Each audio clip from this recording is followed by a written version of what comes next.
হারামজাদার বাচ্চা এখানে সাইকেলটা রাখছে? হ্যাঁ, কোন ফকিন্নি বাচ্চা এখানে সাইকেল রাখছে? জুতা খুইলা মারা লাগবে। আরে আমার সাইকেলটা এভাবে। বর্ষা, মাহি, তোরা এখানে কি করছিস? ওই ফকিন্নি বাচ্চা, তোর কত বড় সাহস তুই আমাদের নাম ধরে রাখিস? তোর সাহস তো কম না, তুই আমার নাম ধরে রাখতেছিস কোন সাহসে? হ্যাঁ, আরে বর্ষা, মাহি, তোরা আমাকে চিনতে পারছিস না? আমরা ক্লাসমেট ছিলাম, এভাবে কথা বলছিস কেন? এই নাম ধরে ডাকার যোগ্যতা তোর আছে? হ্যাঁ, তোর লেভেল দেখছিস আর আমার লেভেল দেখছিস? আচ্ছা, আমাকে কি তোরা সত্যি সত্যি চিনতে পারছিস না, নাকি অভিনয় করতেছিস? হ্যাঁ, আমি মানছি যে তোদের চেয়ে আমার টাকা পয়সা কম আছে, আমি একটু দরিদ্র, আমি সাইকেল চালাই, তোদের কাছে গাড়ি আছে, তাই বলে কি আমরা ক্লাসমেট ছিলাম না?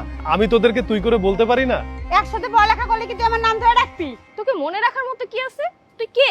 মন্ত্রী, মিনিস্টার, কোনো কোটিপতি ছেলে নাকি নিজেই কোটিপতি?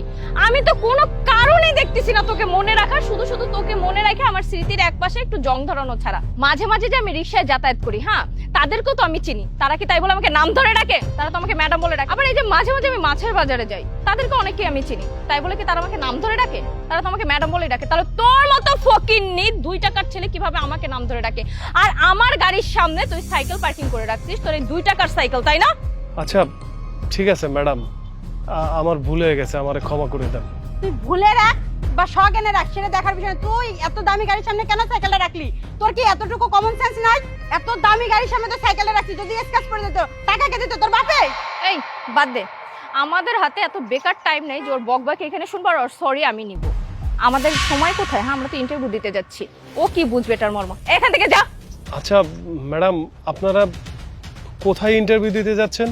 ফকিনির বাচ্চা, আমি কোথায় ইন্টারভিউ দিতে যাচ্ছি সেটা জন্য তোর দরকার কি? হ্যাঁ, আমি যেখানে ইন্টারভিউ দিতে যাচ্ছি সেটা যদি শুনোস তো তার হাত পা এমনি কাঁপাকাঁপি উঠে যাবে। বাংলাদেশের সবচাইতে বড় কোম্পানি মেক গ্রুপ অফ কোম্পানিতে আমি যাচ্ছি ইন্টারভিউ দিতে, যেখানে না দারোয়ান হওয়ার যোগ্যতাও তোর নাই।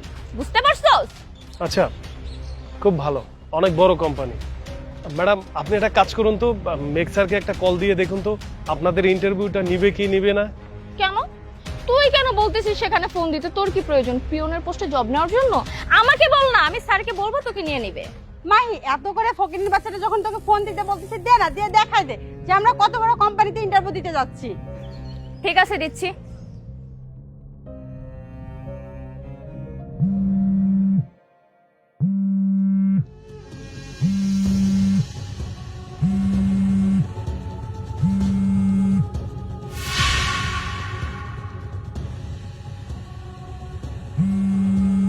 এই যে ম্যাডাম। কি ব্যাপার? স্যারের নাম্বার তোর কাছে কেন? তোদেরকে জাস্ট পরীক্ষা করার জন্যই আমি এখানে এসেছি, যে তোদেরকে সারপ্রাইজ দেবো বলে। সত্যি বলতে পরীক্ষা নেওয়ার কোনো ইচ্ছা ছিল না, কিন্তু বাধ্য হয়ে আমার পরীক্ষাটা নিতে হয়েছে। তোদের কোনো যোগ্যতা নাই আমার এই কোম্পানিতে চাকরি করার, কারণ আমার কোম্পানিতে চাকরি করবে দেশের সেরা ছাত্র ছাত্রী যারা, তারা। তোদের কোনো যোগ্যতা নেই, কারণ তোদের মাইন্ড মেন্টালিটি এত ন্যারো যে নিজের বন্ধুকে, নিজের ক্লাসমেটকে তোরা পরিচয় দিস না। চল, যেদিন ভালো হতে পারবি সেদিন আমার কোম্পানিতে ইন্টারভিউ দিতে আসিস।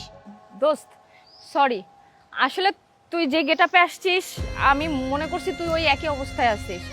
তুই যে এত বড় কোম্পানির মালিক হয়ে যাবি আমি তো বুঝতে পারি না। আর তাছাড়া দেখ, আমরা তো ফ্রেন্ড, তাই না? তো প্লিজ তুই আমাকে মাফ করে দে। দোস্ত, তুই যে এত বড় কোম্পানির মালিক এটা আমরা বিশ্বাস করে জানতাম না। তোর কোম্পানিতে যে আমাদের ইন্টারভিউ দিতে হবে জানলে এরকমটা করতাম না। এবার মতো মাফ করে দে প্লিজ। মাপ? আমি কাকে মাফ করব?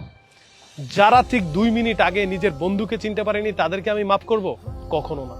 আগে মানুষের মতো মানুষ হ, দেন আমার কোম্পানিতে চাকরি নিতে আসিস। মেঘ, আমার কথাটা শোন।